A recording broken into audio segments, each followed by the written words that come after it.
Raja Singa Tua, yang digadang-gadang mendekati tak terkalahkan, memang memiliki kekuatan yang sangat mendalam. Setiap gerakan tangannya dipenuhi kekuatan penghancur, seolah ia maha kuasa, seperti dewa. Boom! Ia menghantamkan telapak tangannya. Hutan di depan hancur berantakan. Semua pohon kuno dan batu besar terbang, meledak di udara, menjadi debu halus. Biksu tua itu berulang kali menghindari ujung tombaknya. Di bawah gelombang energi misterius yang mendidih itu, siapapun pasti gentar. Raja Singa Tua meraung. Meskipun dalam wujud manusia, raungannya adalah raungan Raja Singa yang mengguncang dunia. Suaranya lebih mengejutkan daripada guntur yang jatuh dari langit.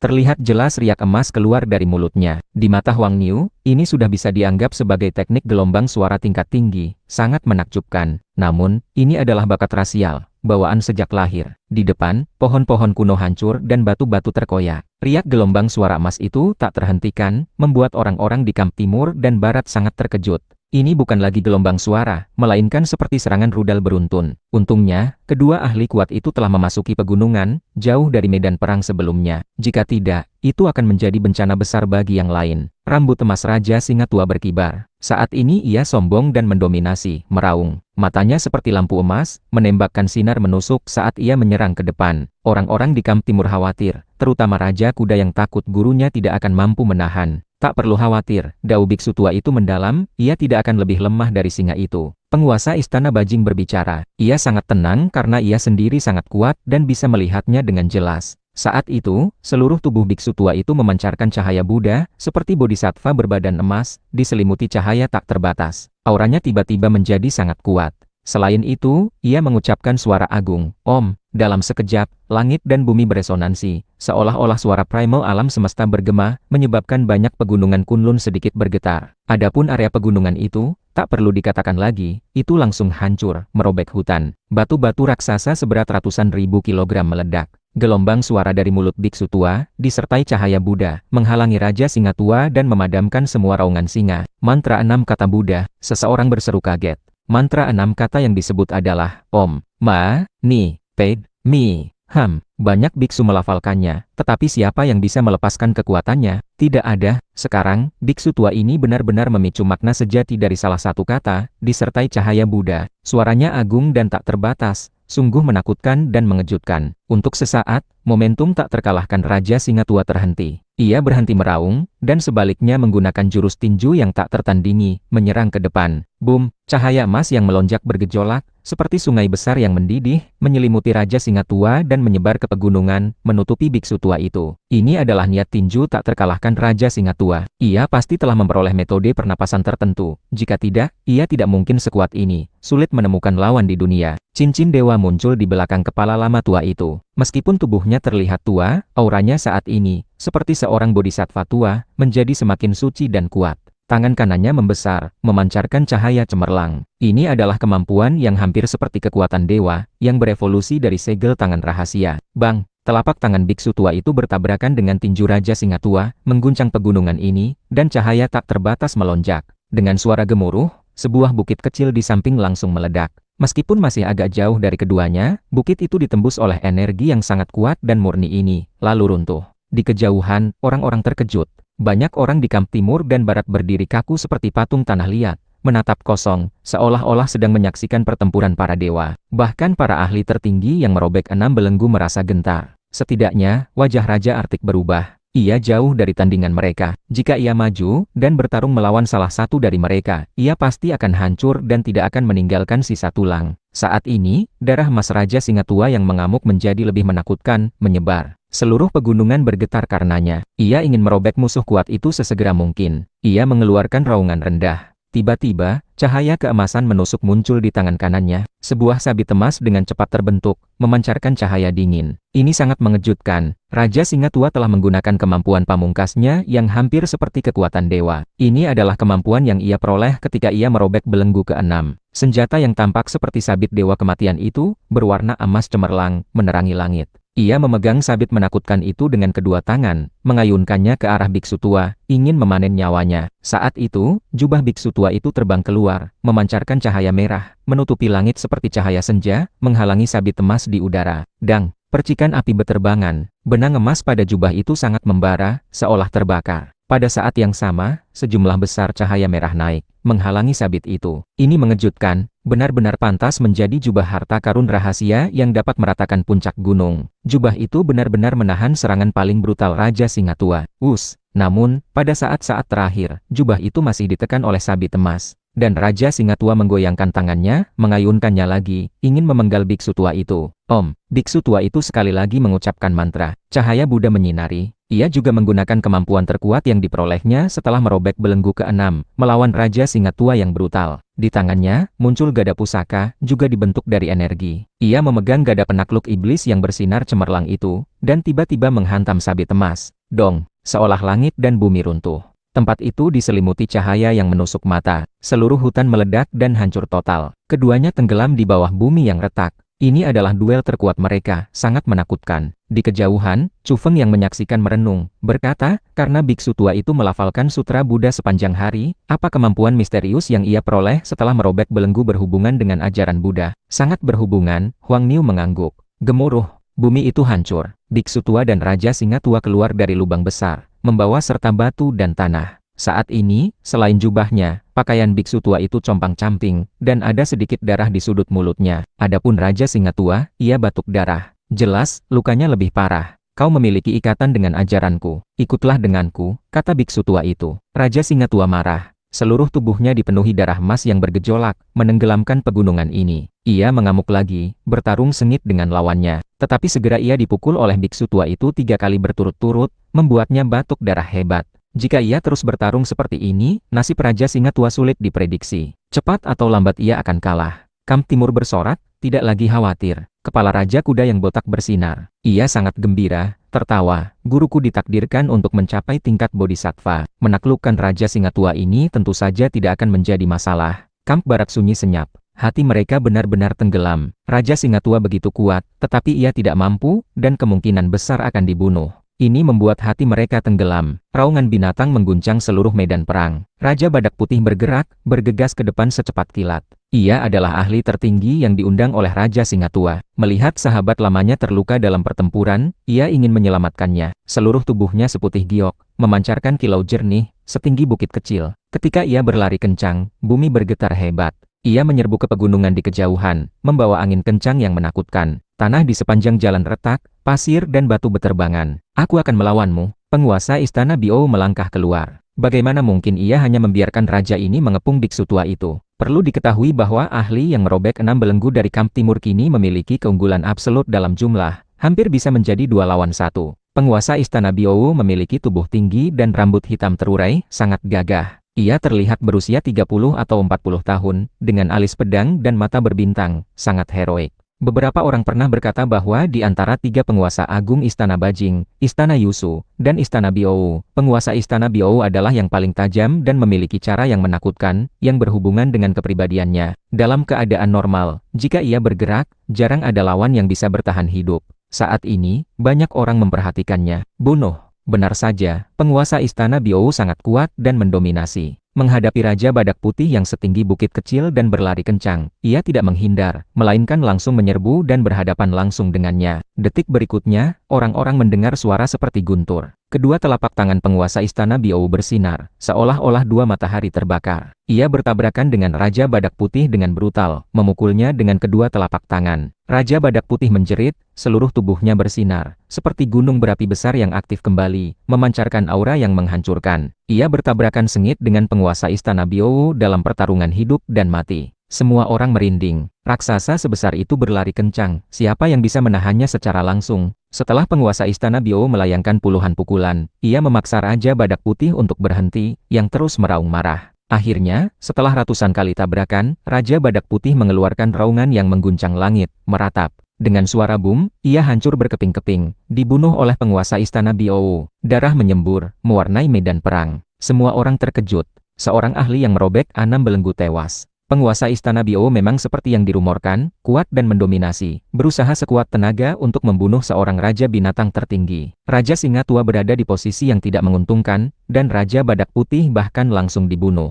Ini segera membuat orang-orang di Kamp Barat panik. Mereka merasa malapetaka akan datang. Orang-orang di Kamp Timur bersemangat dan gembira. Apakah ini menandakan kemenangan besar? Di langit, raungan naga terdengar berulang kali. Itu berasal dari Raja Naga Hitam. Ia sangat marah. Setelah menyaksikan dua pertempuran di darat, hatinya menjadi dingin. Terutama sekarang ia menghadapi musuh besar yang belum pernah terjadi sebelumnya. Ia berjuang keras dan sulit untuk membunuh Raja Peng bersayap emas ini. Di langit, naga hitam sepanjang ratusan meter, yang seolah terbuat dari baja, dengan sisik yang dingin, terus bertabrakan dan bertarung sengit dengan burung peng emas sepanjang 100 meter. Namun, Raja Naga Hitam tidak mendapat keuntungan. Sebaliknya, ia pernah terkoyak sebagian besar sisiknya oleh cakar lawannya. Tempat itu berlumuran darah. Di tanah, Chu Feng terlihat aneh. Ia melihat ke arah sapi hitam besar, berkata, apakah burung peng besar ini adalah burung emas yang muncul di Gunung Perunggu saat itu? Dulu, ketika ia mendaki Gunung Kunlun, ia melihat seekor sapi, seekor mastiff, dan seekor burung emas, semuanya berkumpul di puncak Gunung Perunggu. Bukan, yang di langit ini jauh lebih kuat.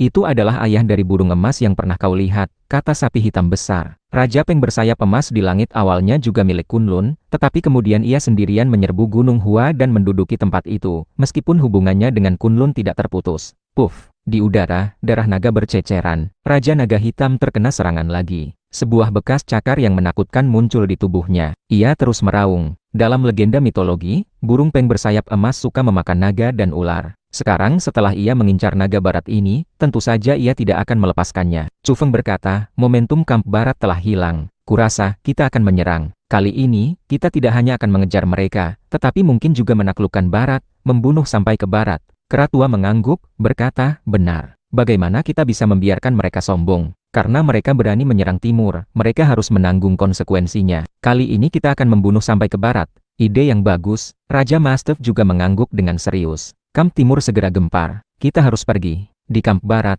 Raja Vampir tua berniat mundur dan ingin melarikan diri. Ia sudah memiliki pikiran ini sejak lama. Ia hanya memberitahu Scheller, lalu punggungnya tiba-tiba bersinar. Sepasang sayap yang menyerupai kelelawar muncul, dan ia langsung melesat ke langit, mencoba melarikan diri. Lari kemana kau? Cahaya pedang sangat cemerlang, seperti pedang abadi terbang dari luar angkasa. Kecepatannya luar biasa, beberapa kali kecepatan suara, menyusul Raja Vampir tua, dan menebas ke arahnya. Pedang abadi. Banyak orang di Kunlun berseru kaget. Ketua Sekte Istana Pedang Gunung Shu menyerang. Ia berubah menjadi bentuk manusia, dengan penampilan tampan, mengeluarkan pedang terbang perak yang membelah langit.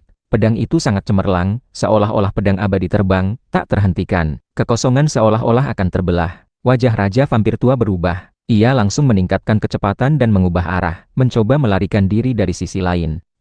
Namun, pedang terbang ungu lainnya menyerbu. Pedang itu sangat cemerlang hingga orang tidak berani melihatnya secara langsung. Dengan ekor cahaya yang panjang, membelah dengan kecepatan tinggi. Bangau putih lain dari Istana Pedang Gunung Shu menyerang, juga mengeluarkan pedang terbang, menghalangi jalan. Raja Vampir tua meraung, memancarkan gelombang kuat dari seluruh tubuhnya, menahan pedang terbang, dan kemudian mencoba menerobos lagi, ingin melarikan diri. Srash! Namun, dengan dua ahli kuat yang menghalangi dari depan dan belakang, dan dua pedang terbang melintasi langit, sulit baginya untuk melarikan diri. Ia terluka segera, luka mengerikan muncul di tubuhnya, dan darah mengalir. Rekan-rekan Dao, mari kita bertindak bersama dan membunuh musuh. Raja Mastiff berteriak.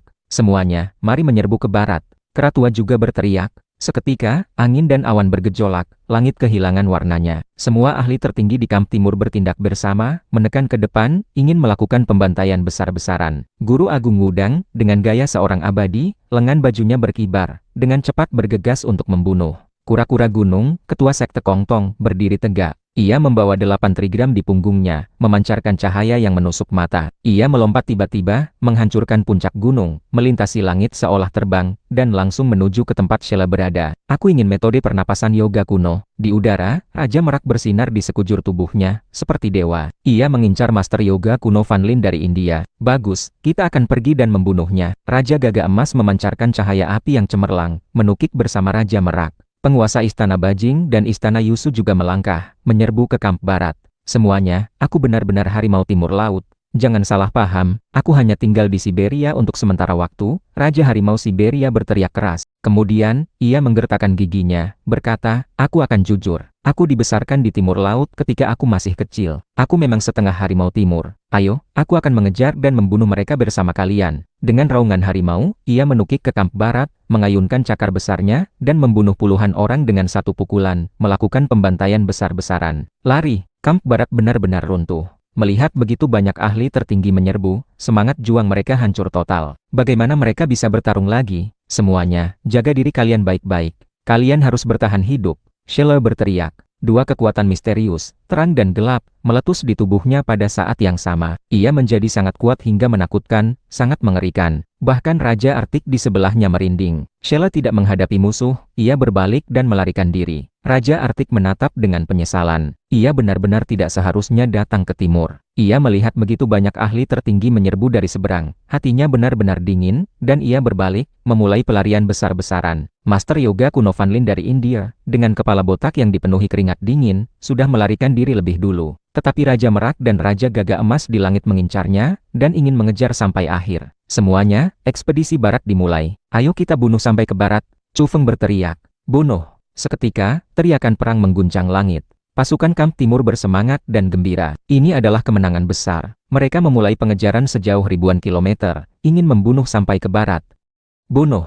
Jangan biarkan satu pun melarikan diri. Teriakan perang menembus langit. Makhluk yang paling lemah di area ini adalah makhluk tingkat kebangkitan, dan ada banyak raja kuat. Beberapa panjangnya ratusan meter, menutupi langit dan matahari. Yang lain bisa melompat dari satu puncak gunung ke puncak lainnya. Dengan sekali raungan, pegunungan berguncang, dan momentumnya mengguncang langit. Begitu banyak orang yang mengejar bersama. Seluruh pinggiran Gunung Kunlun bergetar hebat, lebih kuat daripada serangan sejuta tentara, seperti pertempuran dewa. Pasukan ekspedisi timur yang berhati serigala, hanya dengan keberanian sekecil ini kalian berani mencoba menaklukkan timur. Coba kulihat kemana kalian akan lari. Hari ini, tinggalkan nyawa kalian di sini. Di belakang, sapi hitam besar menggunakan raungan Raja Iblis Banteng. Suaranya bergema di seluruh pegunungan, membuat banyak orang di pasukan ekspedisi timur terpana. Tidak ada satupun di pasukan ekspedisi timur yang berani berhenti. Hati mereka ketakutan, wajah mereka pucat, dan mereka melarikan diri seperti orang gila. Bahkan ahli tertinggi yang merobek 6 belenggu seperti Scheller, Raja Artik,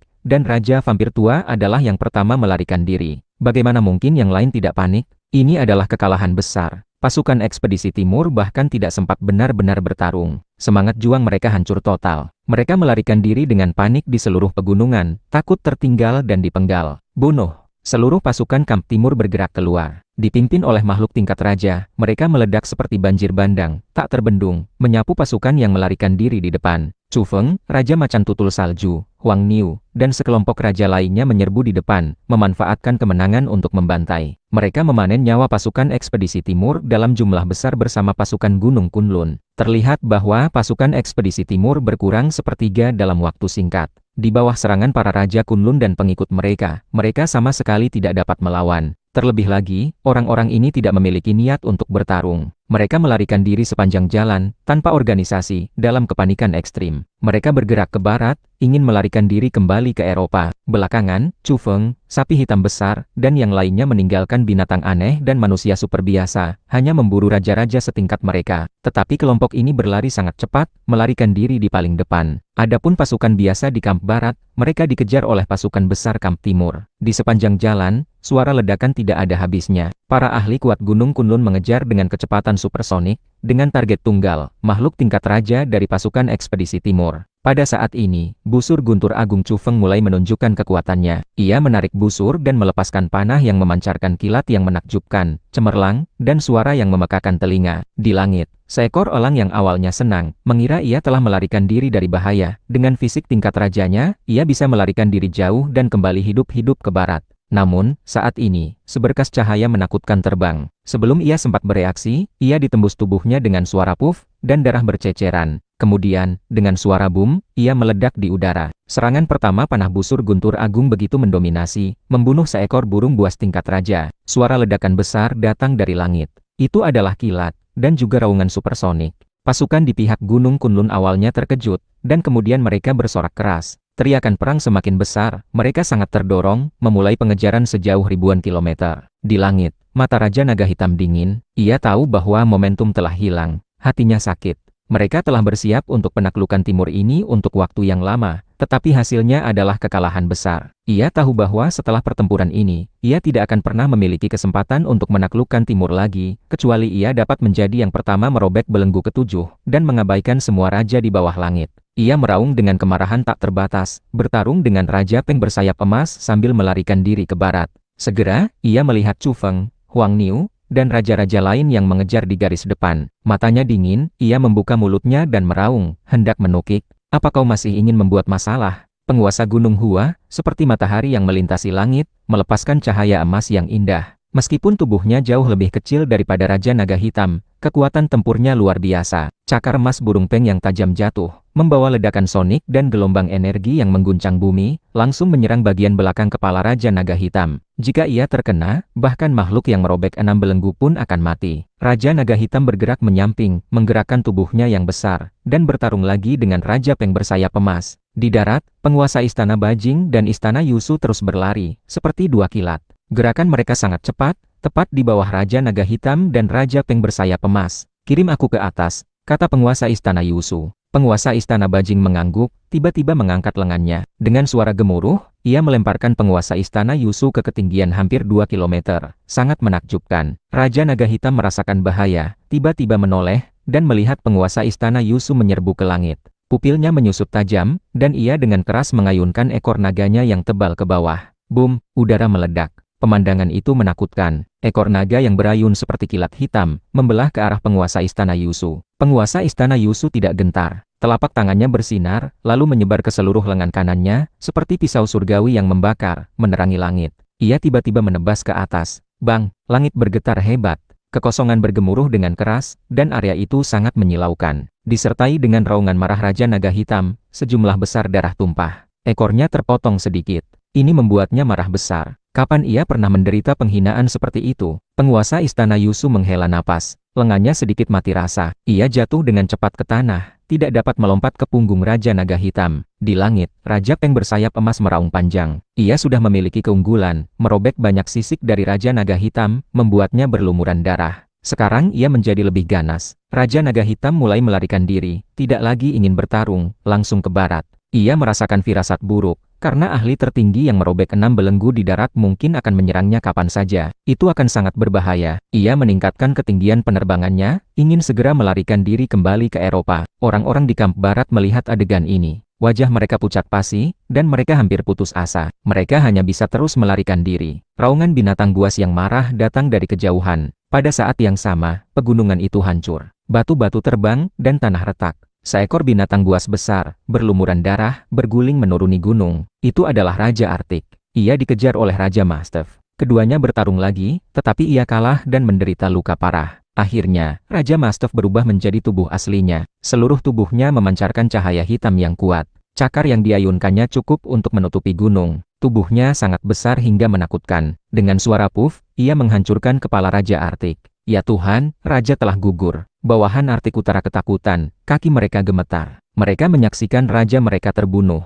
Jangan biarkan Shelle lolos, Raja Mastev berteriak. Pada saat ini, Keratua, kura-kura gunung, Guru Agung Wudang, penguasa Istana Bou, dan yang lainnya semuanya mengejar. Formasi itu terlalu kuat. Mereka semua melesat pergi. Raja Harimau Siberia melihat semua ini. Kepalanya sebesar baskom. Ia benar-benar ketakutan. Siapa yang bisa menahan sekelompok ahli tertinggi seperti itu? Mereka menghancurkan siapapun yang mereka temui. Pada saat ini, Raja Harimau Siberia mengayunkan cakarnya dan berteriak, "Kita teman, jangan salah paham. Aku akan membantu kalian memimpin jalan dan mengejar Shelle. Saudara-saudara dari timur, bunuh." Sekarang bulu-bulu di tubuhnya berdiri tegak. Ia takut kelompok ini akan memusnahkannya. Ia berusaha keras untuk menyatakan bahwa ia adalah Harimau Timur Laut, dan mempraktikkannya dengan membunuh orang-orang dari kamp barat. Kali ini, yang ia bunuh bukan hanya pasukan biasa. 5 atau 6 makhluk tingkat raja tewas di bawah cakar raksasanya. Sebagai raja tertinggi yang merobek 6 belenggu, bagaimana mungkin yang lain bisa menahannya? Jika kau ingin menebus dosa, bunuh saja satu ahli yang merobek 6 belenggu. Dari belakang, Keratua, Guru Agung Wudang, dan yang lainnya tiba, memintanya untuk menunjukkan tindakan nyata. Kepala Harimau Timur Laut sebesar baskom. Sekarang 2 atau 3 ahli tertinggi dari kamp barat telah mati, dan sisanya dikejar oleh orang-orang tertentu. Ia ingin mengejar pun sudah terlambat.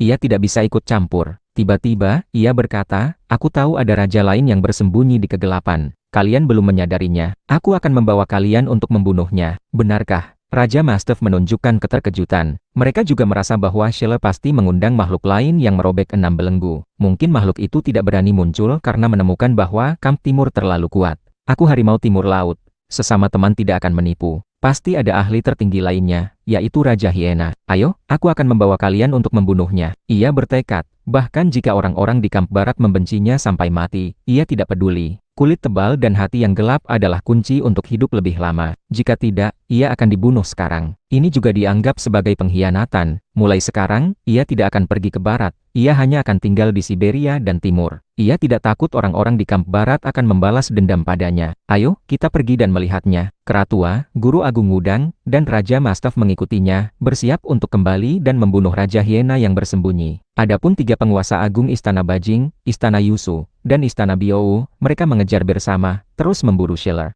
Kehadiran mereka bertiga sudah cukup. Kalian hati-hati. Sheila tidak hanya kuat dalam bertarung, ia juga berlari sangat cepat. Kalian harus mencegatnya, jika tidak, aku akan kesulitan di masa depan, Raja Harimau mengingatkan dari kejauhan. Karena ia sudah menganggap dirinya sebagai harimau timur laut, maka pengkhianatan harus total. Jika Sheila tidak dibunuh, ia akan merasa gelisah. Ayo, saudara-saudara timur, pergi bunuh Raja Hyena. Siapapun yang menyerang timur kita, akan dihukum walau jauh. Harimau timur laut meraung, menyerbu ke pegunungan di kejauhan. Chu Feng, Huang Niu, dan para raja timur lainnya melihat adegan ini. Mereka semua terdiam. Harimau ini benar-benar tidak memiliki moral. Tidak lama kemudian, di pegunungan, Raja Hyena yang sedang menyelinap dan bersembunyi, berusaha melarikan diri dengan jalan memutar, merasakan bulu kuduknya berdiri. Ia secara tajam menyadari bahwa ia sedang diincar. Boom, hutan meledak. Beberapa ahli tertinggi menyerbu dari segala arah. Harimau Siberia, kau berani menjebakku. Raja Hyena marah. Ia langsung tahu apa yang terjadi. Omong kosong, aku harimau timur laut. Siapapun yang menyerang timur, bunuh tanpa ampun. Raja Harimau Siberia meraung, suaranya sangat keras, dan ia adalah yang pertama menyerang. Raja Hyena, yang seharusnya bisa lolos, pada akhirnya secara tidak sengaja terpojok. Keratua, Guru Agung Wudang, Raja Harimau, dan Raja Mastaf menyerang bersama. Ia hampir terbunuh dalam sekejap. Boom, di bawah tinju dan telapak tangan keempat ahli tertinggi, ia meledak. Sekarang kita semua teman sendiri, jangan menatapku seperti itu. Harimau timur laut merasa gelisah. Apa masih ada raja lain yang merobek 6 belenggu? Tanya Keratua. Seharusnya tidak ada lagi, kata Raja Harimau. Tapi ia segera menepuk dadanya, berkata, terlepas dari ada atau tidak, ayo kita cari. Aku akan memimpin. Selanjutnya, ia menjadi penunjuk jalan, mencari setiap rute yang telah disepakati Sheila dengannya sebelumnya, mencari ikan yang lolos dari jaring. Harus dikatakan bahwa Sheila kuat dan menakutkan. Tubuhnya dipenuhi energi terang dan gelap yang mendidih. Kecepatannya mencapai tingkat ekstrim, dan ahli tertinggi di belakangnya tidak bisa mengejarnya. Seekor bangau putih dari Istana Pedang Gunung Shu memacu pedang terbang untuk mengejar, tetapi Sheila juga menghindarinya. Pada akhirnya, sayap terang dan gelap muncul di punggung Sheila. Ia hampir mencapai 5 kali kecepatan suara. Tentu saja, ia membayar harga yang mahal, terus-menerus batuk darah. Menggunakan 2 kekuatan yang berlawanan, terang dan gelap, pada saat yang sama, sangat merusak dirinya. Kedua energi yang berlawanan ini saling bertabrakan. Sepertinya kita benar-benar harus masuk jauh ke Eropa, kata penguasa Istana Bajing. Ketiga penguasa agung itu mengejar bersama, langsung ke barat, ingin membunuh sampai ke Eropa. Sheila sangat licik. Ia tidak mengambil jalan yang melewati cekungan Xinjiang Barat menuju Yunani. Ia khawatir ada penyergapan di sana, dan sebaliknya ia melarikan diri melalui daratan, dalam pelarian jarak jauh. Saudara-saudara, bawa kembali semua mayat makhluk tingkat raja, dan bekukan. Teriak sapi hitam besar, memerintahkan bawahnya. Jangan sia-siakan, bawa semuanya kembali. Raja-raja lain juga berkata, ini tentu saja dipengaruhi oleh Chu Feng. Daging dan darah raja adalah tonik yang hebat. Mereka juga menjadi kecanduan memakannya. Ini sangat cocok untuk dibuat menjadi hidangan lezat saat perayaan kemenangan. Lanjutkan pengejaran. Chu Feng dan kelompoknya tidak ingin melepaskan makhluk tingkat raja di pasukan ekspedisi timur. Saat ini, Master Yoga kuno Fan Lin dari India menderita luka parah. Ia melarikan diri menuju pegunungan Himalaya, ingin memiliki sepasang sayap untuk terbang kembali ke India. Sayangnya, ia tidak punya sayap, tetapi kedua musuh kuat di belakangnya punya. Raja Merak dan Raja Gagak Emas keduanya adalah ahli tertinggi. Mereka berani menantang penguasa Istana Bajing dan Istana Yusu dalam pertempuran sengit di tanah Fengshan. Tentu saja mereka sangat menakutkan. Fan Lin juga dianggap sangat kuat, tidak jauh lebih lemah dari Raja Singa Tua. Tetapi setelah dikejar oleh 2 raja burung ini, ia terluka sepanjang jalan, bahkan kehilangan 1 lengan. Jelas ia tidak akan mampu bertahan. Apa yang disebut seni yoga kuno telah ia gunakan secara ekstrim, hampir mencapai Dao, seperti kekuatan dewa. Tetapi ia tetap tidak mampu. Apa yang disebut kekebalan terhadap pisau dan pedang, dan kelenturan tak tertandingi, sekarang tidak berguna. Setiap kali Raja Merak menyerang, ia terpukul dan batuk darah. Di kaki Gunung Kunlun, Raja Singa Tua meraung marah, tetapi ia tidak berdaya untuk mengubah keadaan. Seluruh rambut emasnya berlumuran darah. Ia dipukul oleh biksu tua itu hingga seluruh tubuhnya sakit, menghabiskan energi di tubuhnya. Pada akhirnya, ia ditekan di sana oleh satu tangan biksu tua itu, tidak bisa bergerak. Seluruh tubuhnya memancarkan cahaya emas, kembali ke wujud aslinya, menjadi singa jantan emas yang memancarkan api cahaya. Karena kau telah memperoleh metode pernapasan Buddha, kau memiliki ikatan dengan ajaranku. Mengapa kau tidak kembali? Biksu tua itu berteriak, suaranya seperti lonceng besar, mengguncang jiwa. Pasukan ekspedisi timur dikalahkan sepanjang jalan, tidak dapat melakukan perlawanan, karena beberapa ahli tertinggi telah mati, terluka, atau ditangkap hidup-hidup dan ditekan. Ini membuat mereka putus asa. Pengejaran besar-besaran, siang dan malam, raja-raja timur menghancurkan raja-raja di bawah tingkat tenam belenggu hingga berlumuran darah. Mereka menyerbu maju, mengejar hingga cekungan di Xinjiang. Raja-raja yang masih hidup di kamp barat menangis. Mereka sangat gembira, karena akhirnya mereka melihat lorong itu. Begitu mereka melewati area kabut di depan, mereka bisa mencapai Yunani dan kembali ke Eropa. Sekelompok raja kamp barat bersorak. Akhirnya mereka akan dibebaskan, meninggalkan tanah yang menakutkan ini. Mereka bersumpah untuk tidak pernah kembali. Ekspedisi timur ini bagi mereka adalah mimpi buruk, terlalu menakutkan. Melihat rekan-rekan mereka terus dibunuh, mayat-mayat tergeletak di belakang, dan ahli tertinggi satu persatu gugur, membuat hati mereka gentar. Ketakutan semacam ini terukir di jiwa mereka. Setelah kembali, aku tidak akan pernah menginjakkan kaki di tanah ini lagi. Beberapa makhluk tingkat raja menjerit, menyerbu ke depan. Namun, detik berikutnya, seluruh tubuh mereka terasa dingin. Mereka semua berhenti. Di tengah kabut, sesosok tubuh putih salju, sangat besar dan menakutkan, menunduk, mengawasi mereka dengan dingin. Itu adalah ular putih, sangat besar dan menakutkan. Ia melingkar di sana seperti gunung. Ular macam apa ini? Gawat! Seorang ahli tertinggi yang merobek 6 belenggu memblokir jalan di sini. Hati orang-orang ini menjadi dingin. Mereka hampir jatuh lemas ke tanah. Jalan di depan terputus. Banyak orang putus asa. Mereka menyesal mengambil jalan ini. Mereka seharusnya melarikan diri jarak jauh, melintasi Eurasia. Beberapa orang memang melakukan itu. Chu Feng, Huang Niu, dan para raja lainnya yang mengejar mereka, semuanya terkejut. Ular putih ini juga datang, menjaga tempat itu, memotong jalan kembali pasukan ekspedisi timur. Jelas, ular putih itu telah berevolusi lagi, jauh lebih kuat dari sebelumnya, menjadi ahli tertinggi yang merobek 6 belenggu. Setelah dipikir-pikir, Chu Feng merasa lega. Bahkan ia telah berkembang ke tahap ini, apalagi ular putih yang memiliki akumulasi 1000 tahun. Setelah perubahan besar di dunia ini, ia menangkap peluang evolusi terbaik. Mau lari kemana anak-anak kecil? Kalian tidak akan lolos satupun. Raja Harimau Siberia juga mengejar, berteriak dari belakang, siapapun yang menyerang timur, akan dihukum walau jauh. Chu Feng, Huang Niu, dan para raja timur lainnya terdiam.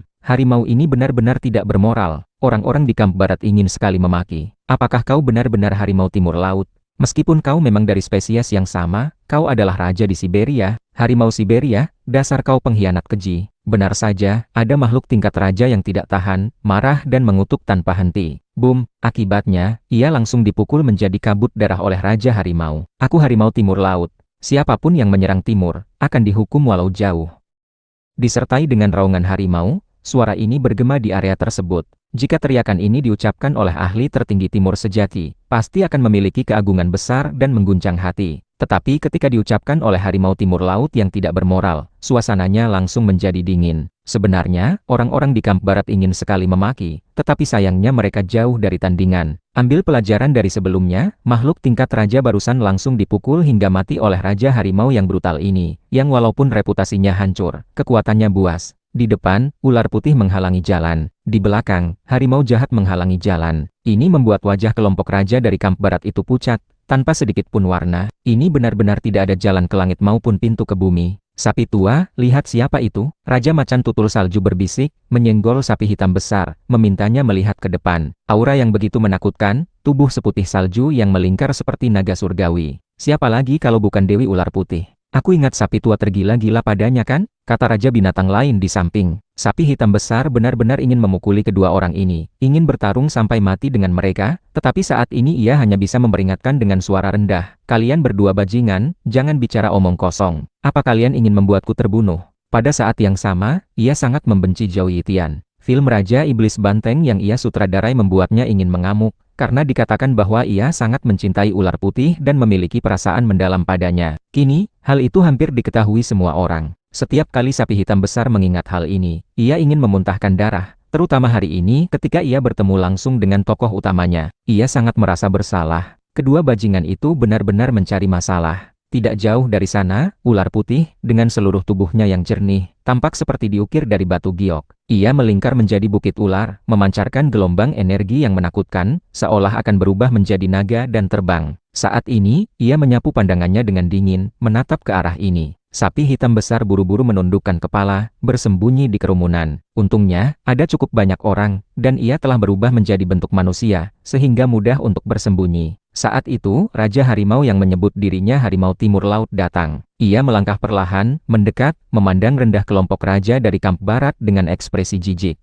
Namun, tak lama kemudian ia tersenyum, menyapa ular putih. Dewi Ular Putih, aku sudah lama mendengar nama besarmu. Merupakan kehormatan untuk bertemu denganmu hari ini. Begitukah? Suara ular putih sangat merdu, tetapi agak dingin. Ia menatap harimau belang itu. Jangan salah paham, kita di pihak yang sama. Raja Mastaf, Keratua, penguasa istana-istana Biou, semuanya telah menerimaku. Mulai sekarang, aku secara resmi menjadi anggota Raja-Raja Timur. Membela Tanah Timur adalah tugas yang tidak bisa dihindari. Harimau Timur Laut bertindak benar dan jujur. Jangankan orang-orang di kamp barat, bahkan orang-orang di kamp timur pun mencibir dalam hati dan menatapnya dengan ekspresi aneh. Harimau Timur Laut bertingkah sangat konyol. Untuk mendekati ahli tertinggi timur yang merobek 6 belenggu, ia berbicara tanpa henti, Dewi Ular Putih, aku telah menonton film Raja Dewa Banteng Agung yang kau bintangi. Itu benar-benar sangat dominan namun juga mengharukan. Aku menontonnya tidak kurang dari 10 kali. Pujian menjilat ini membuat sekelompok orang terlihat aneh, tetapi tidak ada yang berani bersuara.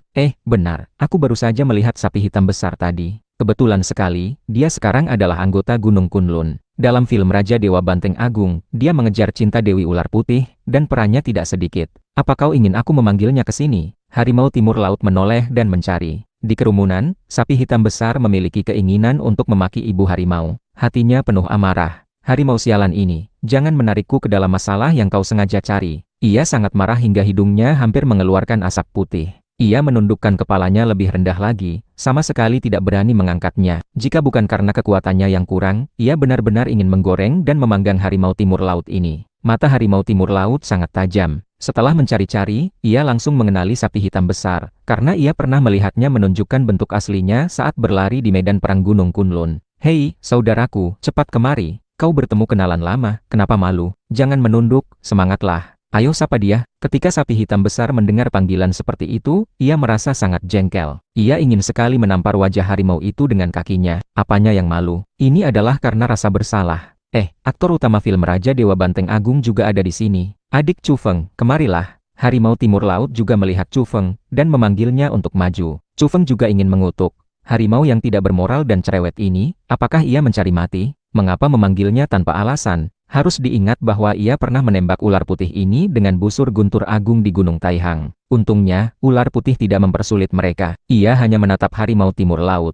Auranya menjadi sedikit lebih dingin. Dewi Ular Putih, selamat telah merobek 6 belenggu dan menjadi raja tertinggi. Pada saat kritis, Chu Feng melangkah maju dan menyapa. Sapi hitam besar tidak berani berbicara. Takut ular putih besar ini akan marah dan menyelesaikan masalah dengannya. Chu Feng tidak menunggu tanggapan ular putih. Ia langsung berteriak. Saudara-saudara, ayo terus maju. Kita sudah mengejar sampai ke sini, tunggu apa lagi untuk mengirim tentara penakluk timur ke neraka? Bunuh! Orang-orang dari kamp timur menyerang. Harimau Timur Laut merasa bersalah. Ia sudah menyadari ada sesuatu yang tidak beres. Ia meraung, dan menjadi yang pertama menyerbu kelompok pasukan ini. Mereka yang berhasil melarikan diri ke sini hampir semuanya adalah makhluk tingkat raja. Jika kekuatannya sedikit lebih lemah, mereka tidak akan bisa lari secepat ini. Tiba-tiba, terdengar raungan dan suara tabrakan sengit, memancarkan gelombang energi yang menakutkan. Gemuruh, ular putih juga bergerak. Tubuhnya yang besar benar-benar menghancurkan. Setelah merobek 6 belenggu, kekuatannya dibandingkan dengan makhluk-makhluk ini seperti orang dari dunia yang berbeda. Bang, beberapa raja terpental, dan berlumuran darah setelah dicambuk oleh ekor ular putih. Ayo pergi, Chu Feng memanggil Huang Niu dan sapi hitam besar. Mereka diam-diam mundur. Mereka sama sekali tidak dibutuhkan di sini. Dengan ular putih dan harimau timur laut di sini, tidak peduli berapa banyak pasukan yang datang, itu tidak cukup untuk dibunuh.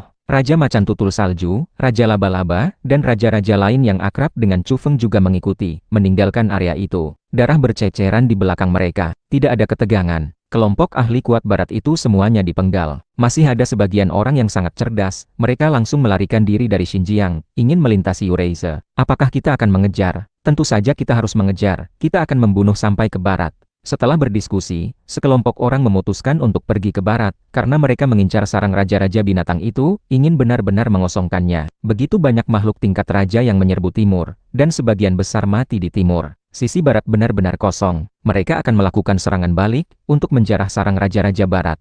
Pasukan ekspedisi timur mengincar Gunung Kunlun, dan mereka mengincar gunung-gunung dewa di barat. Aku tahu, di Gunung Olympus di Yunani ada pohon suci yang paling kuno. Kali ini kita memiliki banyak orang, kita akan menyerbu sampai ke sana. Sapi hitam besar menghasut kerumunan. Setelah meninggalkan ular putih, ia benar-benar santai. Chu Feng mengingatkan, hati-hati. Jangan terlalu senang hingga bencana datang. Bagaimanapun juga, Schiller dan Raja Naga Hitam belum terbunuh. Jangan sampai mereka berbalik dan menyerang kita. Semua orang mengangguk dan menjadi serius. Saat ini, pertempuran masih jauh dari selesai. Setidaknya, para Raja Timur yang merobek 6 belenggu masih dalam pengejaran sejauh ribuan kilometer, dan belum berhenti. Saat itu, harimau meraung dari belakang. Harimau Timur Laut mengejar, berteriak, "Saudara-saudara, tunggu sebentar." Semua orang merasa kewalahan. Kemunculan harimau ini membuat banyak raja merasa gentar. Meskipun bisa dibilang ia meninggalkan kegelapan menuju cahaya dan memberontak total, ia tetaplah makhluk yang merobek 6 belenggu, dan sulit untuk dihadapi. Jika mereka menyinggungnya, dan dipukul hingga mati oleh satu cakar, itu akan sangat menyedihkan. Ketika ia tahu bahwa semua orang ingin menaklukkan barat dan membunuh sampai ke Eropa, harimau Timur Laut segera menepuk dadanya, berkata, "Kita semua teman. Aku akan maju dan mundur bersama kalian. Ayo kita pergi bersama." Ia sebenarnya ingin mengikuti untuk melihat apakah 3 penguasa istana-istana Bajing, Istana Yusu, dan Istana Biou dapat membunuh Schiller. Ia selalu merasa khawatir. Chu Feng berpikir sejenak, dan merasa bahwa dengan Raja Harimau Timur Laut ini mengikuti, itu tidak buruk.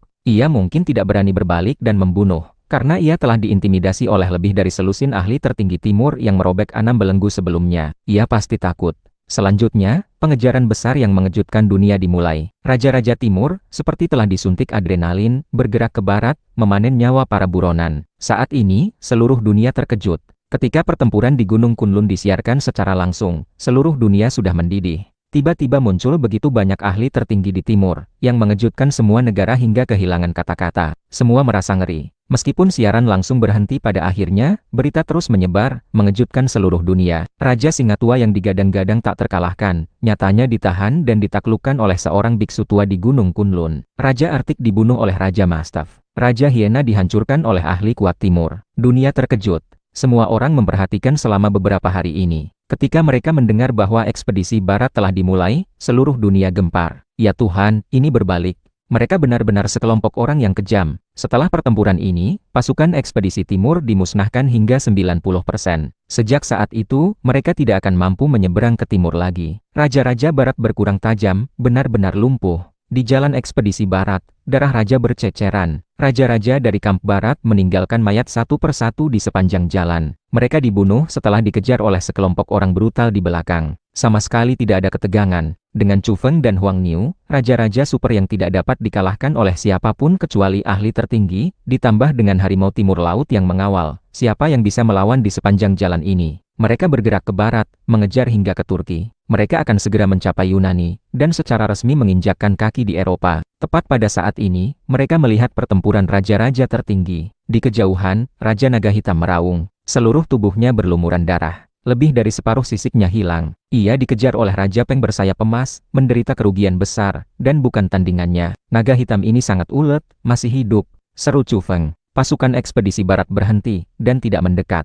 Di langit, darah naga berceceran. Raja Naga Hitam sangat menyedihkan, menderita luka parah. Tetapi Raja Peng bersayap emas hampir tidak terluka. Siapa yang lemah dan siapa yang kuat terlihat jelas. Beberapa hari terakhir, Raja Naga Hitam menggunakan teknik rahasia, membakar darah naga, dan melarikan diri sepanjang jalan. Ia bahkan pernah melarikan diri ke laut, tetapi akhirnya dikejar kembali. Sekarang, ia benar-benar tidak bisa bertahan lagi. Memang pantas menjadi Raja Peng bersayap emas legendaris, dia benar-benar kuat.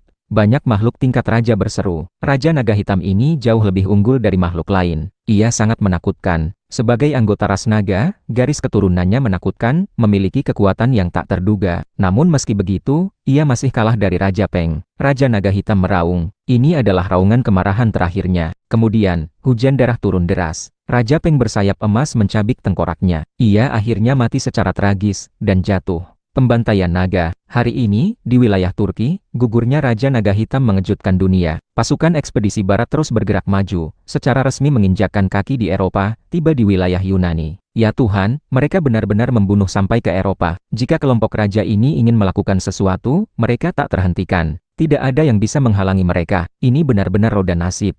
Pasukan ekspedisi timur hampir musnah total, sementara pasukan ekspedisi barat bangkit, berbalik dan membunuh sampai ke Eropa. Seluruh dunia terkejut.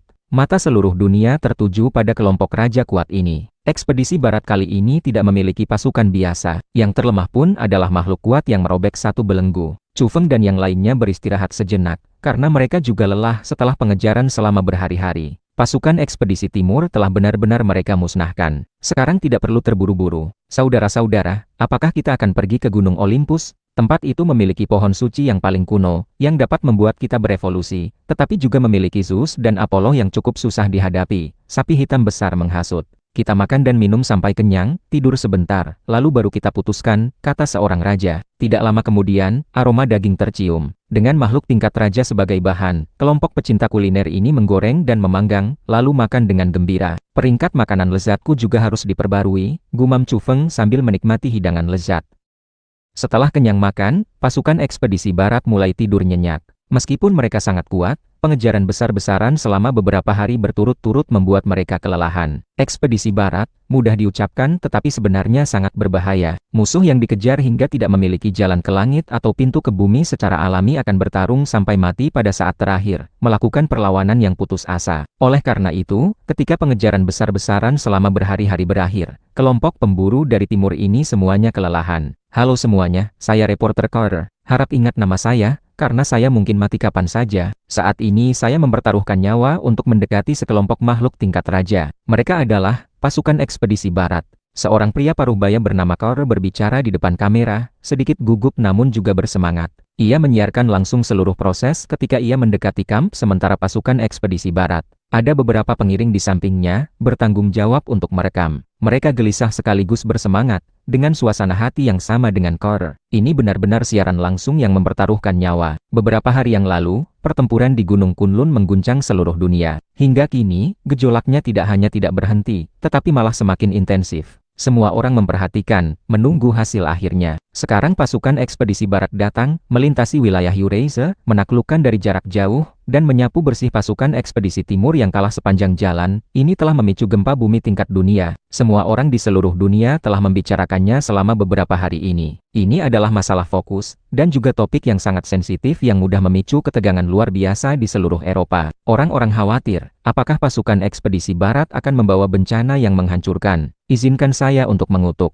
Pasukan ekspedisi timur sialan. Mereka menyerang timur tanpa izin, menarik sekelompok makhluk menakutkan seperti itu, dan sekarang akan ada pasukan ekspedisi barat untuk membalas dendam. Carter berbicara di depan kamera, menyatakan ketidakpuasannya. Kemudian ia menunjuk ke pegunungan yang jauh, berkata, lihat, di pegunungan itu, sekelompok raja sedang berkumpul. Mereka memiliki kekuatan yang mengejutkan dunia, tidak takut serangan rudal, dan dapat dengan mudah membantai kota besar dan menghancurkan kota kecil. Ya Tuhan, ini adalah sekelompok makhluk super yang sebanding dengan Dewa Titan, seolah-olah mereka berjalan keluar dari mitos, dan saya sedang mendekati mitos itu. Efek dari program siaran langsung Carter ini sensasional. Sebelum ia datang ke pegunungan ini, ia sudah memberikan pengumuman dan liputan. Rombongannya memasuki pegunungan dengan hati yang siap mati. Ketika siaran langsung dimulai, dunia luar menjadi gempar. Saya ingin mengatakan, dunia pernah tenggelam, orang-orang kuno penuh dengan kesakitan, dan akhirnya mengantar era pasca peradaban. Perdamaian tidak mudah didapatkan. Dan pasukan ekspedisi timur adalah sekelompok bajingan, mereka memulai perang lagi. Carter mengayunkan tinjunya ke kamera, menyatakan kemarahannya. Saat ini, banyak orang di Yunani menonton siaran langsung ini. Kata-katanya memicu diskusi hangat di kalangan masyarakat.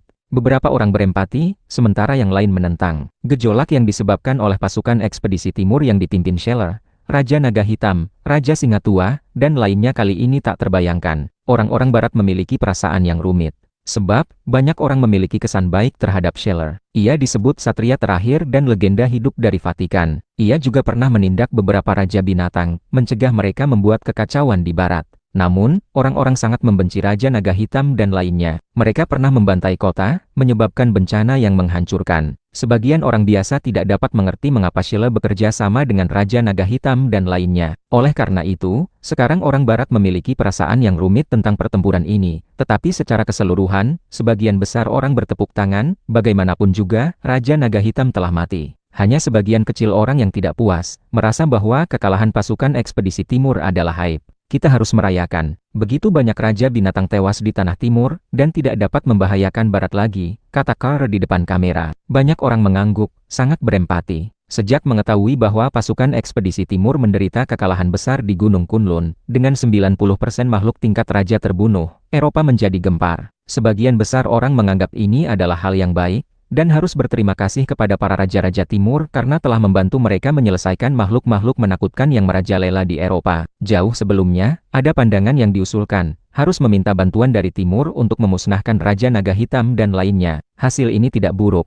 Carter mengubah topik di depan kamera, berkata, satu-satunya kekhawatiran adalah, pasukan ekspedisi barat telah datang dan apakah mereka akan membawa bencana. Banyak orang terdiam, merasa cemas, khawatir bahwa pasukan ekspedisi barat akan menyapu daratan dan menyebabkan kehancuran yang mengerikan. Dan saya, Carter, sekarang mempertaruhkan nyawa untuk masuk jauh ke pegunungan, akan segera menghubungi pasukan ekspedisi barat.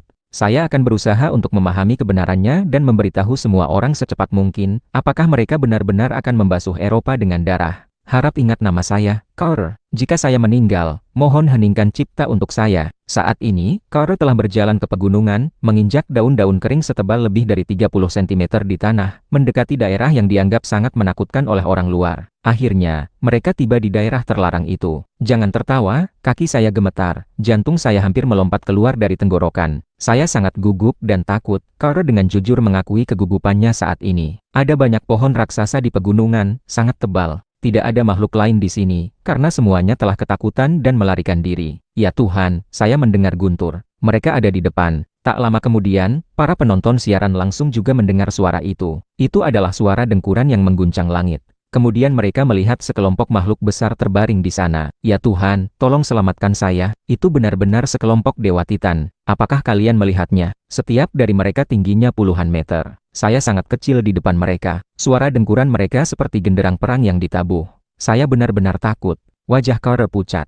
Ya Tuhan, apakah kalian melihat apa yang ada di tanah? Carter menjerit pelan. Semua orang melihat melalui siaran langsung bahwa ada tumpukan besar bekas api unggun di tanah. Dan selain itu, ada satu demi satu tulang yang menakutkan. Itu adalah tulang belulang makhluk tingkat raja. Ya Tuhan, pecahan tulang terkecil panjangnya setengah meter. Oh, dan ada tanduk, panjangnya 8 meter. Raja-raja barat telah menjadi makanan. Suara Carter bergetar, wajahnya kehilangan warna. Ia hanyalah orang biasa. Bagaimana mungkin ia bisa menyembunyikan diri dari makhluk tingkat raja ketika mendekat seperti ini? Tak lama kemudian, seekor raja binatang membuka mata dan meliriknya dengan dingin. Carter merasa otaknya bergemuruh. Hampir saja ia terduduk di tanah. Pada saat ini, tidak hanya di Yunani, tetapi juga negara-negara Eropa lainnya terkejut. Banyak orang menonton program siaran langsung ini. Tak lama kemudian, Timur juga tahu, dan sejumlah besar orang mulai memperhatikan. Peringkat penonton program ini melonjak, mencapai tingkat yang mengejutkan dunia. Semuanya, saya mungkin akan bertemu Tuhan. Mereka telah menemukan saya. Di bawah tatapan seperti itu, saya merasa seperti sedang diawasi oleh dewa, tidak bisa bergerak. Harap ingat nama saya, Carter berbicara sambil menangis. Saat itu, Chu Feng bangun. Ia memberi isyarat kepada raja-raja lain untuk tenang, dan memberi isyarat kepada Carter untuk datang mendekat. Oh, ya Tuhan, saya melihat seorang manusia, satu-satunya sesama saudara saya. Dia berdiri di antara raja-raja binatang aneh, dan dia tersenyum pada saya. Saya merasa sehangat musim semi. Carter menyadari bahwa ia bisa bergerak. Ia merasa dirinya diselamatkan, dan menunjukkan kegembiraan. Berkata, dia melambaikan tangan kepada saya. Oh, Tuhan, dia terlihat familiar. Carter berlari, hampir fanatik, berkata, coba tebak siapa yang saya lihat. Raja Iblis Chu yang legendaris. Tidak, dia sekarang adalah dewa. Dia bisa menyelamatkan saya. Saat ini, tak terhitung banyaknya orang di luar yang menonton siaran langsung. Jumlah penonton per detik melonjak. Mereka berasal dari seluruh dunia, dan diskusi tidak ada habisnya. Ya Tuhan, itu benar-benar Chu Feng. Dia memang berpartisipasi dalam ekspedisi barat. Begitu banyak raja binatang dan raja burung di sekitarnya. Dia benar-benar menonjol. Sejumlah besar orang di timur menonton siaran langsung. Banyak yang sangat bersemangat. Ya Tuhan, itu Raja Iblis Chu yang membantai sisik merah. Banyak orang di barat juga berseru. Baru-baru ini dipastikan bahwa Chu Feng tidak mati, dan ia juga terlihat membantai seekor naga di kaki Gunung Kunlun, menyebabkan sensasi besar di timur dan barat. Sekarang, melihat sosoknya lagi, semua pihak berseru, dan semua orang sangat peduli. Berbagai konglomerat, kekuatan besar di timur dan barat, semuanya memperhatikan. Dewa Chu, senang sekali bertemu dengan Anda. Maafkan keberanian saya benar-benar terlalu bersemangat. Kau rupanya mengerti bahasa timur, tetapi sekarang ia berbicara agak tidak jelas. Jangan takut, mereka tidak akan menyakitimu, kata Chu Feng. Ia mendorong kepala binatang sebesar rumah menjauh dari kamera, agar Karo yang pucat tidak takut. Faktanya, baik Karo maupun juru kamera hampir saja ngompol karena ketakutan. Kepala sebesar rumah, dengan gigi putih salju terlihat, dan beberapa kepala mencondongkan diri bersamaan, hampir membuat jiwa mereka melayang keluar dari tubuh. Para penonton siaran langsung juga terdiam, dan pada saat yang sama, jantung mereka berdebar kencang. Mereka berpikir bagaimana jadinya jika mereka berada di sana. Jawabannya mungkin adalah jeritan ketakutan, dan kemudian pingsan karena ketakutan. Dewa Chu, saya mempertaruhkan nyawa saya untuk datang ke daerah terlarang ini. Yang paling ingin saya tahu adalah, apakah pasukan ekspedisi barat benar-benar akan membasuh negara-negara di Eropa dengan darah? Dunia luar sangat khawatir. Karo sangat gugup, dan kemudian ia dengan cepat menambahkan, saya ingin mengatakan, pasukan ekspedisi timur adalah sekelompok bajingan, dan tidak ada hubungannya dengan kami di barat. Kami berterima kasih atas kekalahan mereka. Misalnya, Raja Naga Hitam, Raja Arktik, dan lainnya, kami berharap mereka segera musnah. Di luar, negara-negara Eropa agak gugup. Memang benar, seperti yang dikatakan Kor, mereka tidak memiliki kesan yang baik terhadap pasukan ekspedisi timur. Tenanglah, kami datang untuk perdamaian. Kami hanya ingin menyingkirkan pasukan ekspedisi timur yang memulai perang, dan membantu negara-negara Eropa memberantas makhluk menakutkan yang membuat kekacauan di mana-mana. Chu Feng tersenyum dan menambahkan, jadi, tidak perlu khawatir. Kalian harus menyambut kami, dan jika ada petunjuk tentang makhluk-makhluk itu, beritahu kami segera. Terlepas dari kebenaran atau tidak, pernyataannya yang sangat ramah saat ini menyebabkan sensasi di dunia luar. Banyak orang menghela napas lega. Jika tidak, banyak orang benar-benar khawatir bahwa mereka akan membuat kerusakan besar, menyebabkan tragedi di mana darah mengalir seperti sungai. Saat itu, sapi hitam besar menjulurkan kepalanya. Ia mendekati kamera dalam bentuk aslinya. Seluruh tubuhnya hitam mengkilap, tampak sangat jujur. Ia berbicara dalam bahasa Yunani asli, kami adalah pecinta damai. Kami tidak suka memulai perang. Demi perdamaian, demi ketenangan, kami datang ke barat untuk melenyapkan sumber kekacauan dan bencana. Kami adalah utusan kebenaran, penjelmaan dewa yang berjalan di antara manusia. Semakin ia berbicara, semakin bersemangat. Ia terlihat sangat benar, dan air liurnya menyembur ke kamera. Chu Feng buru-buru mengusirnya. Apa yang ia katakan terlalu berlebihan, dan terlalu palsu. Benar saja, orang-orang yang menonton siaran langsung terlihat bingung, dan butuh waktu lama bagi mereka untuk sadar. Sapi hitam sebesar itu berbicara dalam bahasa Yunani. Itu terlalu menakutkan dan aneh. Huang Niu pernah berkata sebelumnya bahwa sapi hitam besar mempelajari bahasa Yunani dan Mesir, terutama karena ia mengincar gunung Olympus dan kuil-kuil kuno Mesir. Kemudian, harimau Siberia mencuri kamera, kepalanya yang besar mencondongkan diri. Giginya lebih tinggi dari tubuh Kor, putih mengkilap. Ia menyeringai dan berteriak, aku harimau timur laut. Siapapun yang menyerang timur, akan dihukum walau jauh. Orang ini benar-benar membuat kekacauan. Ia menyatakan identitasnya sebagai ahli kuat timur. Ia masih khawatir Keratua, penguasa istana-istana Biou, dan yang lainnya akan menyelesaikan masalah dengannya di kemudian hari. Chu Feng buru-buru mendorongnya ke samping. Ini benar-benar membuat kacau. Di luar, ada kegemparan pada saat itu, dengan berbagai diskusi yang tak ada habisnya. Secara keseluruhan, Barat tidak lagi khawatir, merasa bahwa kedatangan pasukan ekspedisi Barat adalah hal yang baik, membantu mereka memberantas raja-raja binatang yang membantai kota besar dan menghancurkan kota kecil. Beberapa kekuatan besar mulai mempertimbangkan untuk bekerja sama dengan pasukan ekspedisi Barat. Setengah jam kemudian, Karo tersenyum bodoh di depan kamera, bukan hanya karena ia menerima kebaikan dan tidak lagi takut, tetapi juga karena sekelompok makhluk tingkat raja mengundangnya makan barbeque. Para penonton siaran langsung tercengang, karena di pelukan Karo ada tulang besar setinggi lebih dari satu orang. Daging di atasnya berwarna emas, dan ia sedang mengunyah dengan rakus. Rasanya luar biasa. Ini adalah daging tingkat raja. Para pemirsa, kalian pasti belum pernah memakannya. Saya dapat memberitahu kalian dengan sangat bertanggung jawab, rasanya terlalu nikmat.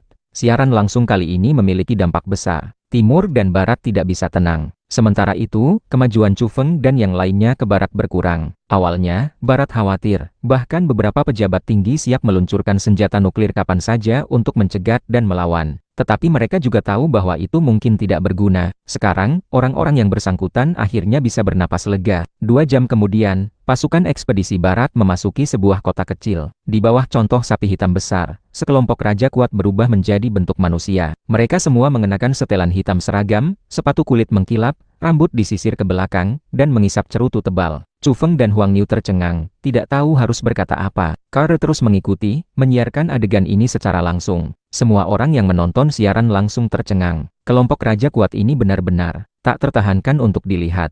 Mereka benar-benar seperti sekelompok bos mafia. Sejak hari itu, banyak remaja di barat mulai meniru pakaian ini. Selama periode waktu yang cukup lama, ini membuat orang dewasa terdiam. Siaran langsung terputus, karena Chu Feng dan yang lainnya mulai bertindak. Orang-orang barat membenci Raja Naga Hitam dan yang lainnya. Banyak organisasi mulai menghubungi pasukan ekspedisi barat untuk memberikan informasi. Penyapuan selanjutnya berjalan sangat lancar. Tidak hanya ikan yang lolos dari jaring, tetapi juga beberapa makhluk tingkat raja yang tangguh di barat mengalami serangan besar-besaran. Pasukan ekspedisi barat memperoleh hasil besar, menyerbu satu demi satu sarang raja binatang. Berbagai bahan dan buah binatang aneh, serta senjata, semuanya tersedia. Tidak lama kemudian, berita datang bahwa Shelle telah melarikan diri, jauh ke lautan. Bahkan 3 penguasa istana-istana Bajing, Istana Yusu, dan Istana Biowo yang kuat tidak dapat mengejarnya. Ini terutama karena Shelle membakar energi gelap dan terang, menghabiskan darah sejati tingkat raja dalam pelarian besarnya. Keratua, kura-kura gunung, Raja Peng bersayap emas, Guru Agung Wudang, Raja Mastaf, dan ketua sekte besar lainnya secara pribadi datang ke Eropa, mengguncang seluruh dunia barat. Hampir selesai. Ekspedisi barat hampir berakhir. Kita harus pergi, kata Huang Niu. Target Gunung Olympus, maju. Harimau Timur Laut meraung, bersikeras untuk pergi ke sana, karena sapi hitam besar sangat akrab dengannya selama 2 hari terakhir, memanggilnya saudara, dan membujuknya untuk menyerang gunung. Faktanya, raja-raja lain juga ingin pergi, untuk menaklukkan gunung Dewa Barat itu. Kemudian, mereka berangkat, dan sekali lagi tiba di depan gunung raksasa yang megah dan agung itu. Medan di sini spektakuler. Gunung-gunung menjulang tinggi ke langit. Pohon-pohon kuno menjulang tinggi. Puncak utamanya seperti pilar yang menopang langit, menekan hingga membuat orang sesak napas. Setelah berdiskusi, Harimau Timur Laut menjadi penyerang utama, dibantu oleh raja-raja lain yang cepat. Mereka mulai menaklukkan Gunung Olympus, sumber mitologi Yunani. Carter datang, bersemangat dan gembira. Ia diizinkan datang secara khusus, karena ia sudah memiliki hubungan yang cukup baik dengan mereka. Boom, pertempuran dimulai. Harimau Timur Laut meraung. Kekuatannya luar biasa. Setelah mendaki gunung, ia langsung bertarung sengit dengan tanaman merambat dewa. Kilatan listrik dan guntur tak terbatas muncul di sana. Ya Tuhan, Dus telah muncul. Dia ternyata adalah tanaman merambat. Carter merekamnya, sangat terkejut. Kemudian, tanaman yang seluruh tubuhnya berwarna emas muncul. Biji bunga matahari menyembur keluar, seperti meluncurkan rudal, membombardir pegunungan, memekakan telinga. Kali ini, Chu Feng dan kedua sapi itu melawan. Mereka tidak takut pada tanaman yang merobek 5 belenggu itu, dan dengan keras menahan serangan Apollo, Dewa Matahari. Carter terperangah. Apollo, Dewa Matahari, adalah bunga matahari. Lalu, siapa Athena? Apakah Dewi Perang? Atau tanaman aneh lainnya? Serbu, ada tanah suci dewa di puncak utama. Raja-raja di belakang berteriak, menyerbu dengan ganas ke atas gunung, mendaki di belakang Chu Feng dan Huang Niu. Faktanya, Chu Feng dan yang lainnya juga ingin tahu apa yang ada di Gunung Olympus, dewa apa yang ada di sana, dan apakah benar-benar ada kerajaan dewa. Akhirnya, mereka menyerbu ke atas, mulai mendaki ke puncak utama tertinggi. Kilat menari di puncak utama. Sebuah tanaman merambat emas hitam menjulang tinggi, panjangnya 1.500 meter, membawa kilat yang menyala-nyala, menyambar ke bawah gunung, memancarkan cahaya listrik yang indah. Di tengah gunung, Harimau Timur Laut tiba-tiba menghindar. Akibatnya, tanah gunung terkoyak. Tanaman merambat yang diselimuti cahaya hitam itu seperti cambuk dewa petir, menghancurkan segalanya. Tentu saja, yang paling menakutkan adalah ia membawa petir. Bahkan Raja Harimau yang merobek 6 belenggu sangat waspada, dan tidak mau langsung menghadapinya dengan mudah. Kekosongan bergetar. 3 tanaman merambat emas hitam lainnya berayun, membawa cahaya listrik yang menyilaukan, menghalau kabut di tengah gunung, dan menyapu ke arah Harimau Timur Laut. Kalau harimau tidak mengamuk, apa kau pikir aku kucing sakit? Harimau Timur Laut sangat marah. Tubuhnya yang belang bersinar. Raungan harimau mengguncang Gunung Olympus. Ia membuka mulutnya dan memuntahkan seberkas cahaya cemerlang, berubah menjadi pedang panjang raksasa, menebas tanaman merambat emas hitam itu. Dang, di udara, cahaya listrik meluap, percikan api beterbangan. Ini adalah konfrontasi kekuatan sejati antara raja-raja yang merobek 6 belenggu. Sush, Harimau Timur Laut melompat ratusan meter jauhnya, dan juga bergegas menuju puncak utama. Saat ini, Chu Feng, Huang Niu, dan yang lainnya mendaki dari sisi lain gunung, menahan serangan Apollo, dan hampir berhasil menginjakkan kaki di tanah suci dewa yang dirumorkan itu. Boom! Tiba-tiba, api mengalir deras, melonjak dari puncak gunung. Cahaya bergelombang. Semua batu meleleh menjadi cairan, melonjak dari puncak gunung, seperti letusan gunung berapi. Semua orang terkejut. Api jenis ini luar biasa, ternyata berwarna hitam, membawa aura menakutkan, membuat makhluk tingkat raja pun merasakan panas yang sulit ditahan. Jangan bilang padaku, ini Hephaestus, dewa api dari 12 dewa utama, teriak sapi hitam besar. Di puncak gunung, muncul satu tanaman yang seluruh tubuhnya adalah api, seperti pohon obor. Api hitam jatuh dari cabang dan daunnya, suhu tingginya menakutkan. Dewa matahari Apollo adalah bunga matahari, dewa api adalah pohon obor. Sialan, raja-raja lain juga mengutuk. Mungkinkah para dewa utama di Gunung Olympus semuanya adalah tanaman? Namun, dia hanya merobek 5 belenggu, itu bukan masalah besar. Chu Feng berdiri di paling depan, mengoperasikan metode pernapasan khusus. Seluruh tubuhnya bersinar, daging dan darahnya jernih. Ia adalah yang pertama menyerang, diikuti oleh Huang Niu yang bergegas ke atas. Saudara harimau, cepatlah! Teriak sapi hitam besar. Sebab, ada Zeus di puncak utama. Tanaman merambat emas hitam yang merobek 6 belenggu itu terlalu menakutkan. Jika mereka naik lebih dulu, kemungkinan besar mereka tidak akan bisa mengatasinya. Raungan keras terdengar. Harimau timur laut marah. Garis-garis di sekujur tubuhnya bersinar, berubah menjadi berkas cahaya seperti rantai, yang benar-benar muncul, menekan tanaman merambat emas hitam. Ia membawa angin kencang, menghalau 4 tanaman merambat hitam sepanjang 1.500 meter, dan kemudian melompat dengan kuat, mendarat di puncak gunung. Chu Feng, Huang Niu, Raja Macan Tutul Salju, dan yang lainnya juga berhasil mendaki dan melewati rintangan. Pada saat ini, baik tanaman merambat emas hitam, bunga matahari yang seluruh tubuhnya cemerlang keemasan, atau pohon obor dengan nyala api yang melompat, semuanya mundur, dan tidak lagi menyerang. Puncak utama Gunung Olympus diselimuti kabut. Seluruh puncaknya berwarna abu-abu, tetapi dengan penglihatan makhluk tingkat raja, ini bukan masalah. Mereka bisa melihat menembusnya. Area ini memiliki energi kehidupan yang sangat kaya. Di depan, ada sebidang tanaman dengan aura luar biasa. Setiap tanaman, jika ditempatkan di luar, akan menyebabkan sensasi, karena mereka membawa fluktuasi raja yang kuat. Tidak lebih, tidak kurang, total ada 12 tanaman. Apakah mereka benar-benar 12 dewa utama? Yang paling sentral adalah tanaman merambat yang seluruh tubuhnya diselimuti cahaya hitam. Sekarang terlihat hanya setebal ember dan panjangnya puluhan meter. Padahal barusan tanaman merambat yang diayunkannya panjangnya 1.500 meter. Tanaman merambat emas hitam ini memiliki kemampuan yang hampir seperti kekuatan dewa. Ia bisa membesar dan mengecil, dan dapat mengendalikan petir. Sangat menakjubkan. Di sekitarnya, ada bunga matahari yang seluruh tubuhnya keemasan, pohon obor dengan nyala api yang melompat, pohon karang dengan akar dan daun biru. Mata semua orang terbelalak.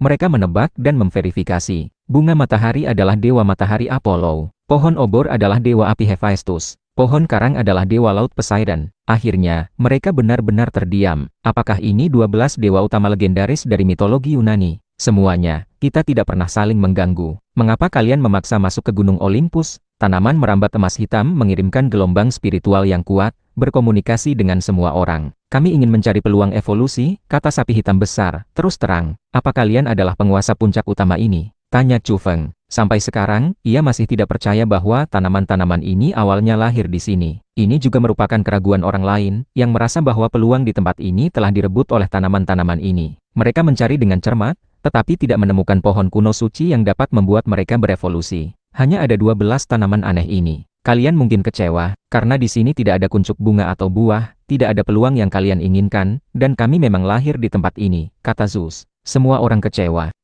Huang Niu bermata tajam. Ia melihat sesuatu di kedalaman kabut, dan segera menunjukkan ekspresi serius. Apa itu? Chu Feng juga melihatnya. Di belakang 12 tanaman itu, ada sesuatu yang tampak seperti pintu, disembunyikan oleh tanaman-tanaman tersebut. Setelah keheningan sesaat, Dewa Matahari Apollo berbicara, ini adalah sebuah pintu. Lebih baik kalian pergi. Jangan ganggu kedamaian tempat ini. Biarkan aku melihat. Harimau timur laut sangat tertarik, dan juga sangat dominan. Zeus, ia melompat ke sana. Boom, ke-12 tanaman semuanya bersinar, terutama Zeus, yang dikelilingi oleh kilat. Cahaya hitam membubung ke langit. Guntur memekakan telinga, bergemuruh. Pasukan ekspedisi barat semuanya adalah raja. Mereka bukan kesemak lunak, dan sangat keras kepala. Mereka bergegas bersama, mengepung tempat itu, dan mengamati pintu batu itu dengan cermat. Sebuah pintu batu, tiba-tiba berdiri di sana, ternyata melayang 30 cm di atas tanah. Ini membuat pupil sekelompok raja kuat menyusut. Mereka sangat terkejut. Ada apa? Teriak harimau timur laut. Chu Feng dan yang lainnya awalnya merasa sedikit bersalah, karena mereka tahu bahwa 12 tanaman ini lahir di sini, dan mereka dianggap menerobos rumah orang lain. Tetapi setelah menemukan pintu batu itu, mereka merasa ada yang tidak beres. Tidak masalah jika dikatakan, ini adalah pintu menuju kerajaan dewa, kalian tidak bisa membukanya, kata Zeus. Huang Niu terlihat serius. Ia melihatnya berulang kali, berkata, tidak perlu mencoba, ini adalah artefak rahasia, terhubung ke jalan, menuju dunia yang luas. Semua orang terkejut, dan menoleh ke arahnya. Seseorang tidak percaya diri. Dia tidak bisa datang sendiri, jadi dia ingin mengambil jalan pintas, mencoba menerobos melalui pintu dewa kuno yang tersisa di dunia ini. Tapi aku pikir dia akan sulit berhasil, kata Huang Niu. Huang Niu berspekulasi bahwa ini bukan hanya pekerjaan satu orang, tetapi jalan yang ditinggalkan oleh tanah suci yang sangat kuat dari dunia tertentu di masa lalu, dan sekarang ingin digunakan lagi. Apa kalian 12 tanaman adalah benih yang ditinggalkan oleh garis ortodoksi kuno tertinggi di masa lalu? Huang Niu curiga, ada keheningan sesaat.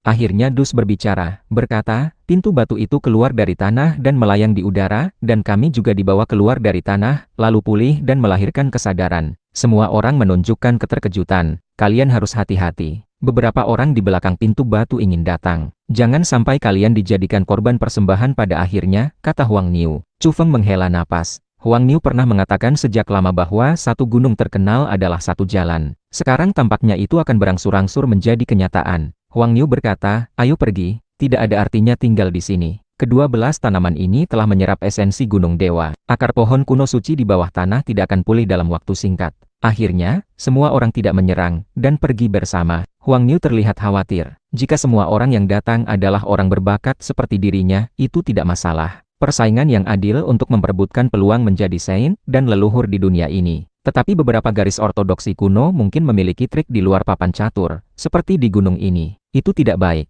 Jika suatu hari, keseluruhan garis ortodoksi kuno tertentu turun, itu akan menjadi bencana. Di sepanjang jalan, para raja terus bertanya kepada Huang Niu. Mereka semua tahu bahwa ia sangat berpengetahuan luas. Huang Niu memberitahu dengan sabar, berkata, sebenarnya, saat hari itu datang juga tidak menakutkan. Selama mulai sekarang, kita selalu berada di garis depan evolusi, maka kita tidak akan takut tantangan. Pada hari itu, Raja Vampir tua dipenggal, memicu gelombang besar. Faktanya, bangau putih dari Istana Pedang Gunung Shu seharusnya sudah membunuh Raja Vampir tua ini sejak lama, tetapi ia sangat licik, mengklaim dapat membawa 2 bangau putih untuk menemukan Scheller. Akibatnya, Raja Vampir tua diizinkan hidup, membawa 2 ahli besar dari Istana Pedang Gunung Shu ke Eropa, terus-menerus mengalihkan perhatian, dan akhirnya ingin memanfaatkan kesempatan untuk melarikan diri. Jelas, ia tidak bisa secepat pedang terbang, ia ditebas menjadi 2 di tempat. Mayatnya jatuh dari ketinggian ke jalan di sebuah kota, menyebabkan sensasi yang sangat besar. Banyak orang barat bertepuk tangan. Raja Vampir tua ini adalah raja binatang yang menakutkan, bahkan lebih buruk daripada Raja Naga Hitam. Pada hari yang sama, berita datang dari timur bahwa Van Lin terbunuh di pegunungan Himalaya. Ia sangat kuat,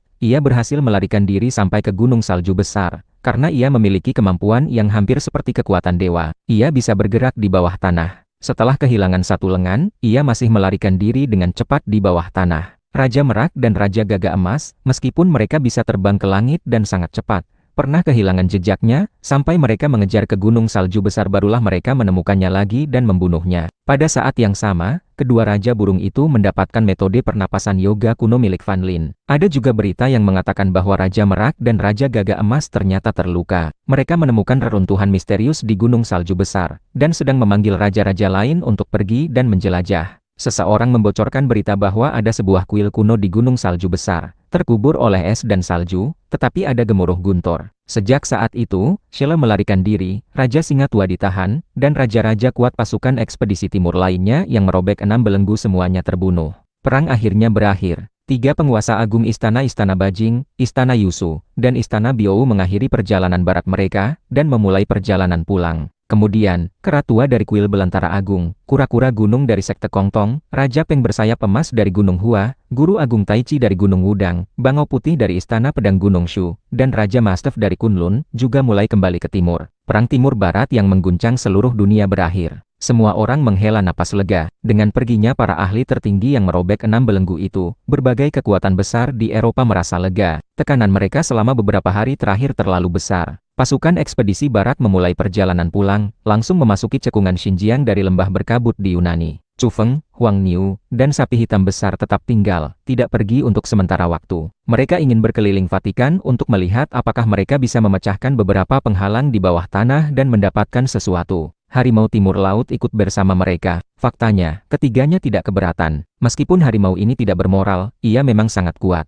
Jika mereka bertemu Scheller, ia mungkin bisa menjadi tameng. Ini Vatikan, sudah menjadi reruntuhan. Hal baik apa yang mungkin ada? Harimau Timur Laut sangat kecewa. Kedua sapi itu menoleh ke arah Chu Feng. Bagaimanapun, semua ini disebabkan olehnya. Dihancurkan untuk membangun kembali. Pada akhirnya, segalanya akan kembali ke sumbernya. Tepat pada saat ini, seorang lelaki tua muncul tiba-tiba, dengan senyum damai, terlihat sangat tua. Siapa kau? Harimau Timur Laut merinding. Ia meraung keras, memancarkan aura menakutkan, menatap tajam ke arah lelaki tua berambut pirang itu, dan memancarkan cahaya energi seperti banjir bandang, membuat semua puing melayang di udara, dan kemudian meledak dengan keras. Dua berkas cahaya keemasan keluar dari mata lelaki tua berambut pirang itu, menahan energi yang dilepaskan oleh Harimau Timur Laut, membuat tempat itu dengan cepat menjadi tenang. Aku tidak punya niat jahat, kata lelaki tua itu. Seluruh tubuhnya diselimuti lapisan cahaya suci yang mengalir. Ia memandang Chu Feng dan yang lainnya, berkata, tahta suci akan didirikan kembali di atas reruntuhan ini, mengusir kegelapan. Cahayanya akan kekal, dan Scheller tidak akan diizinkan menginjakkan kaki di sini lagi. Aku dan kalian bukanlah musuh. Chu Feng sangat terkejut. Pria tua berambut pirang ini sangat kuat. Perasaannya adalah ia mungkin lebih kuat dari Scheller. Ia bertanya, apa kau sudah merobek 7 belenggu? Namaku Zoreas. Pria tua berambut pirang itu memperkenalkan dirinya. Seluruh tubuhnya diselimuti cahaya suci yang mengalir, seperti dewa. Ia menggelengkan kepalanya, berkata, di tanah kami ini, belum ada makhluk yang merobek 7 belenggu, kecuali dia tidak berasal dari dunia ini. Huang Niu menunjukkan ekspresi aneh setelah mendengar itu, dan diam-diam mengangguk. Chu Feng terkejut. Pria tua ini tampaknya tahu banyak hal, dan kekuatannya luar biasa. Ia seharusnya mirip dengan biksu tua itu. Di masa depan, akan ada banyak perselisihan di tanah ini. Mitos akan kembali. Aku hanya berharap suatu hari nanti aku bisa melewati kesulitan bersama dengan kalian. Setelah mengucapkan kata-kata ini, Zoreas berjalan ke reruntuhan, dan perlahan menghilang. Pak tua itu berbicara tidak jelas, tetapi sangat luar biasa. Aku merasa dia lebih kuat dari Scheller, bukan lebih lemah, kata sapi hitam besar dengan ekspresi serius. Huang Niu mengangguk. Pria tua ini seharusnya tahu banyak kebenaran. Dengan Zoreas di sana, Chu Feng dan yang lainnya tentu merasa tidak enak untuk memecahkan penghalang lagi. Mereka juga memulai perjalanan pulang, akhirnya melewati jalan pintas Yunani. Ketika mereka melewati lembah berkabut dan memasuki cekungan Xinjiang, mereka langsung melihat seseorang berdiri di kabut, mengamati mereka. Aura dari dunia lain. Huang Niu bereaksi segera, bulu-bulunya berdiri. Ia memberi isyarat kepada Chu Feng dan yang lainnya untuk berhenti, seolah-olah menghadapi musuh besar. Huang Niu berasal dari dunia lain, jadi ia tentu saja tahu betapa kuat dan menakutkannya makhluk dari dunia lain itu. Sekarang ia bersiap siaga,